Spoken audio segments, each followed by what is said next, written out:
నమస్కారం. స్టూడియో 4 న్యూస్కి స్వాగతం.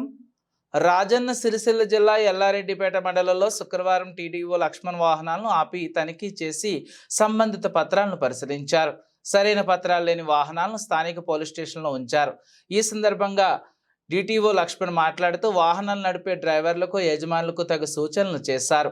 వాహనాల వెంబడి సరైన ధృవీకరణ పత్రాలు కలిగి ఉండాలని, వాహనాలు అధిక వేగంతో నడిపితే వాహనాలు సీజ్ చేస్తామని, మైనర్లు వాహనాలు నడపవద్దని, వాహనదారులకు ఫిట్నెస్ ఉండాలన్న అవగాహన కల్పించారు.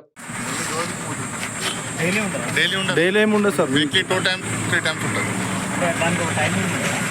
ఉంటుంది సార్.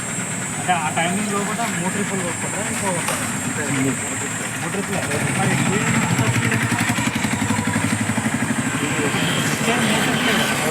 ట్రిప్పులకు అంత స్పీడ్ పోవాల్సిన అవసరం ఏమన్నా? ఆ స్పీడ్లో ఎవరికైనా యాక్సిడెంట్ అయిందనుకోండి, వాళ్ళు చనిపోతే వాళ్ళ కుటుంబానికి ఇబ్బంది, యాక్సిడెంట్ మీరు చేసిన మీకు ఇబ్బంది. ఎందుకంత స్పీడ్ ఎందుకు పోతున్నారు? మాకు స్పీడ్ పోతున్నారని కంప్లైంట్స్ వస్తేనే వచ్చినాం ఇక్కడ. ఇంకోటి, ఆ వెహికల్స్కి ఫిట్నెస్ పర్మిట్లు లేవు సరిగా. కొన్ని వన్లకు ట్యాక్సులు కూడా కట్టుకోవట్లేదు. అవన్నీ క్లియర్ పెట్టుకోండి.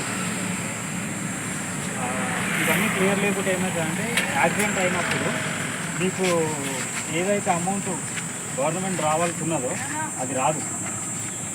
అంటే వాళ్ళు అపోజిట్ పర్సన్కి రాదు, మీకు రాదు.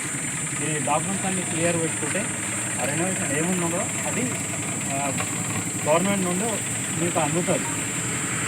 అందుకే మీరు డాక్యుమెంట్స్ అన్నీ క్లియర్ పెట్టుకోవాలి. Insurance, permit, fitness, tax, driving licence. దీంట్లో ఏ ఒక్కటి లేకుండా మీ గవర్నమెంట్ నుండి రావాల్సిన రిజర్వేషన్ రాదు.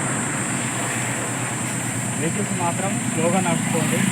ఉన్నది 3 ట్రిప్పులే కాబట్టి ఎవరికి ఇబ్బంది లేకుండా నడుచుకోండి. సరేనా?